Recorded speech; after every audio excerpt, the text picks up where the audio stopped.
warahmatullahi wabarakatuh. Perkenalkan, saya Salva Tiranaisa dengan NIM C0D024067 dari program studi perpajakan kelas F. Pada video kali ini, saya akan menyampaikan materi tentang aspek fiskal dari aset lancar berupa kas dan setara kas dan investasi pada efek tertentu. Materi pertama adalah jenis kas dan setara kas. Kas ialah uang tunai yang paling liquid, sehingga pos ini biasanya ditempatkan pada urutan teratas dari aset. Aset yang termasuk dalam kas adalah seluruh alat pembayaran yang dapat digunakan dengan segera seperti uang kertas, uang logam, dan saldo. Rekening giro di bank, sedangkan bank ialah saldo rekening giro yang dapat digunakan secara bebas untuk membiayai kegiatan usaha. Saya akan memberikan contoh jenis kas dan setara kas. Yang pertama ada uang tunai yang tersedia.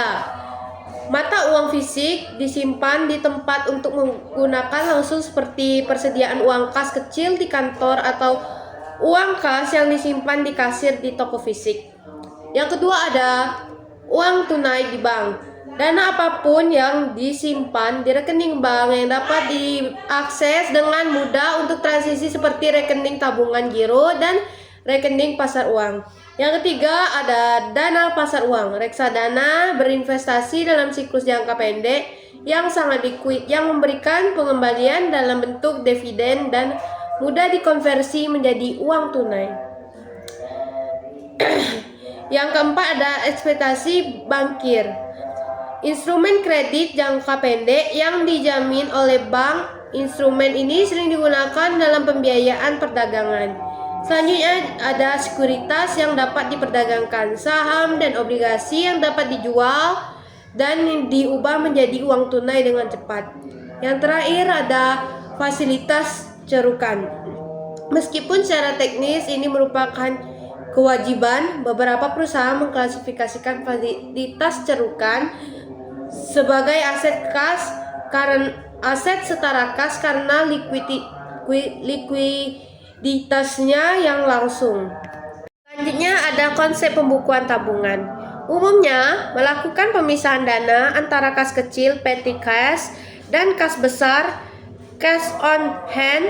Kas kecil umumnya dipakai untuk pengeluaran harian perusahaan yang sifatnya rutin dan tidak besar jumlahnya.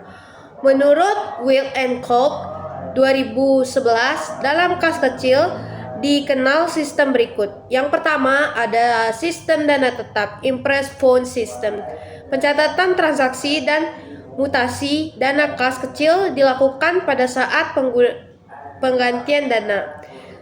Yang kedua ada sistem dana berfluktuasi, Fluctuating Fund System, yaitu pencatatan transaksi dan mutasi dana kas kecil dilakukan setiap saat terjadinya pengeluaran dana kas kecil. Wajib pajak dapat memilih salah satu dari kedua sistem di atas dan semua itu diserahkan sepenuhnya kepada praktik pembukuan.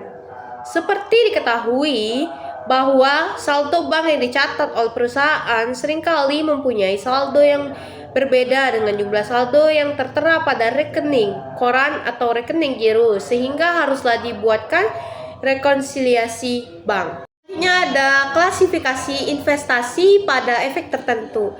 Dana kas menganggur, ide kas ialah kelebihan kas yang tidak diperlukan dalam waktu dekat. Biasanya dana ini dimanfaatkan dengan cara membeli atau menanamkannya dalam bentuk surat-surat. Efek harus memenuhi syarat-syarat aman, liquid, dan menghasilkan. Menurut IAI tahun 2009 dalam SAK etap, efek adalah surat berharga, yaitu surat pengakuan utang, surat berharga komersial, saham, obligasi, tanda bukti utang, unit pernyataan kontrak, investasi kolektif, kontrak berjangka atas aset efek dan setiap derivatif dari efek, pengakuan dan pengukuran investasi pada efek. Utang dapat diklasifikasikan dalam 3 kelompok, yaitu yang pertama dimiliki hingga jatuh tempo, head to maturity, yang kedua diperdagangkan, trading, dan yang terakhir atau ketiga tersedia untuk dijual. available for sale. Efek diperdagangkan. Efek utang atau ekuitas yang dibeli dan dimiliki khusus untuk dijual kembali dalam waktu dekat untuk menghasilkan laba dari perbedaan harga jangka pendek. Ini adalah investasi jangka pendek yang sangat aktif. Laba atau rugi yang belum direalisasi diakui dalam laporan laba rugi. Efek tersedia untuk dijual. Efek yang dibeli dan dimiliki dengan tujuan untuk dijual dalam jangka waktu yang tidak terbatas, bukan untuk jangka pendek, tapi tidak juga diperdagangkan hingga jatuh tempo. Laba atau rugi yang belum direalisasi dimasukkan sebagai komponen ekuitas terpisah, bukan laba rugi. Yang terakhir, efek dimiliki hingga jatuh tempo. Investasi pada utang obligasi di mana perusahaan memilih nilai positif dan kemampuan untuk mempertahankan investasi tersebut hingga tanggal jatuh tempo. Ini diukur berdasarkan biaya pengelolaan diamortisasi. Selanjutnya ada materi tentang perlakuan akuntansi pajak investasi pada persediaan. Perlakuan investasi pajak atau persediaan wajib menggunakan metode harga perolehan cost dengan FIFO atau rata-rata average sesuai Undang-Undang Pajak Penghasilan Nomor 36 Tahun 2008 Pasal 10 Ayat 6. Tidak diperkenankan metode LIFO atau penilaian net realized value. Penilaian persediaan ini langsung mempengaruhi harga pokok penjualan, HPP, dan laba kotor yang menjadi dasar perhitungan PPh badan. Metode penilaian. Pasal 10 Undang-Undang Pajak Penghasilan. Hanya dua metode yang diakui secara fiskal, FIFO, first in, first out, atau rata-rata average.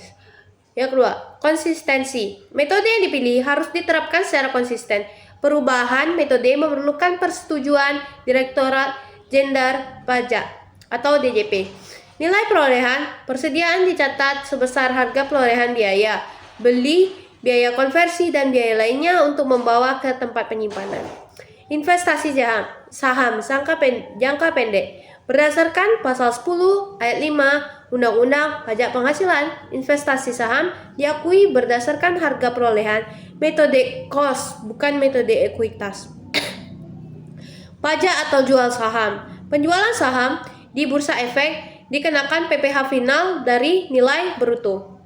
Sekian materi yang dapat saya sampaikan. Lebih dan kurang saya mohon maaf. Saya akhiri, wabillahi taufiq wal hidayah. Wassalamualaikum warahmatullahi wabarakatuh. Terima kasih.